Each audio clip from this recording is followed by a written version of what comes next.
Dumelang, everyone. Do you know Grandmother Rain? She blesses us with refreshing water to drink and helps the plants to grow.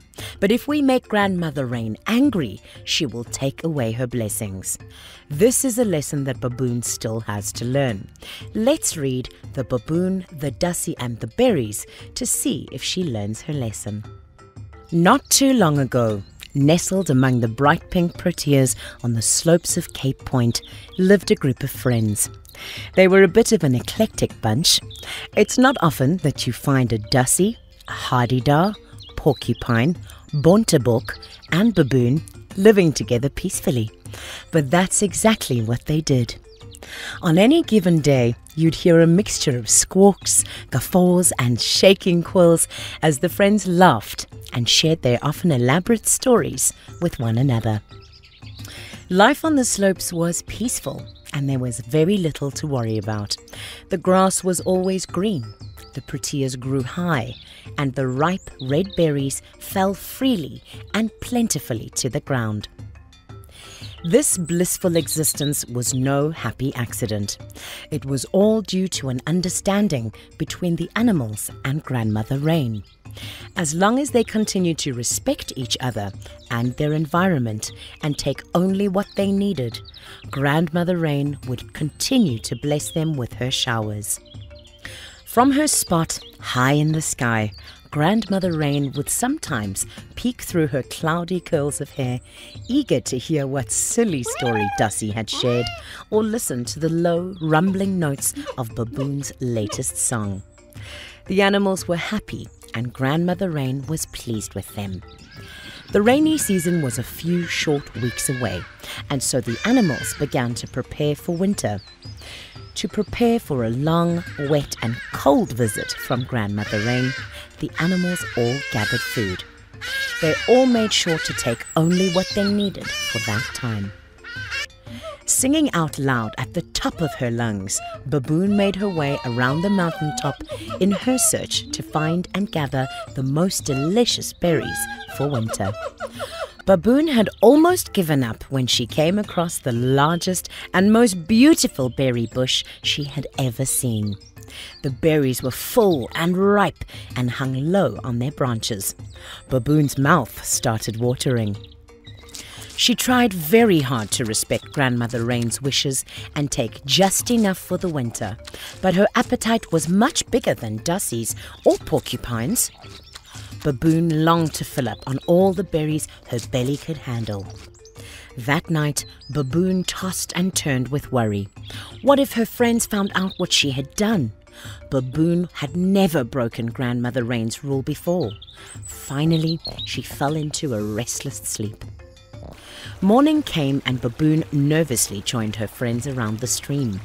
The animals greeted and continued with their wintry business. No one seemed to have noticed a thing. Baboon sighed in relief and made her way back up the mountain.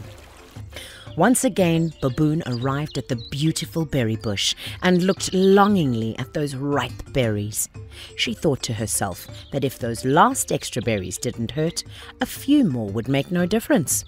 Baboon took a handful of berries and gobbled them down, and so it continued. Every day, Baboon would make her way up the mountain and eat more and more berries, and gathering far more than she needed, her greed growing with each and every bite. Soon the weather turned cold, and after many weeks of work, the friends gathered to welcome Grandmother Rain. Her cloudy hair rumbled and swirled, full of wonderful water, but Grandmother Rain was nowhere to be seen. Weeks went by and the clouds continued to groan and rumble, but not a drop of rain fell on the slopes. The grass grew dry and brittle, the leaves disappeared, and the stream grew muddy. Porcupine called an urgent meeting. "There's only one reason why Grandmother Rain wouldn't come to visit," bristled Porcupine. "Somebody must have taken more than they needed." The animals were in an uproar at the thought of one of their own betraying them. "Never!" squawked Hadida. "I don't think any of our friends would do that. Ah!" "Perhaps it was a misunderstanding," suggested Bontebok. Porcupine didn't agree. I doubt it. He cried. If the rain doesn't begin to fall soon, we'll run out of food, whispered Dassie. The animals grew fearful. The clouds continued to groan. Stubbornly, Baboon stayed silent. Dassie noticed Baboon's silence and decided to investigate. That night, Dassie listened for Baboon's grumbling snores before sneaking into her cave and was shocked on seeing the mounds of berries piled high. Quickly and quietly, Dassie removed every berry from the cave and hid them in a pit deep underground. The next morning, Baboon was furious to see that all of her berries were missing. But, cowardly, she didn't dare say a word to her friends. The days wore on and Baboon's empty belly began to grumble. Her friends were kind and took pity on her, sharing what little food they had left for themselves with her.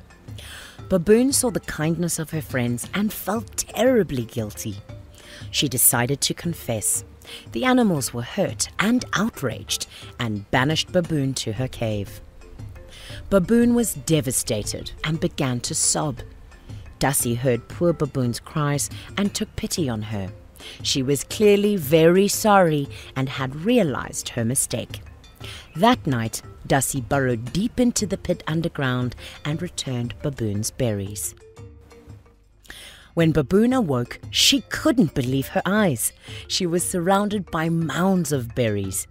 Baboon was about to give herself a large breakfast when she remembered her friends and how kind they were to her when she needed it most. Baboon decided to share.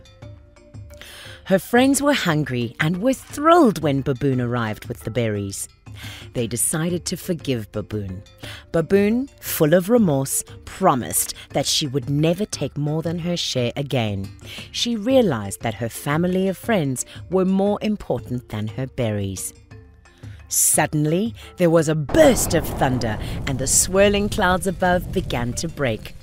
Grandmother Rain had finally come to visit. The animals danced and sang and rejoiced in the rain, thankful for their blessing and the kindness of friends. And once again, harmony returned to the slopes. The end. What a great story and a great lesson, right? Be sure to check out the other local stories in this Wimpy series. They're just as great.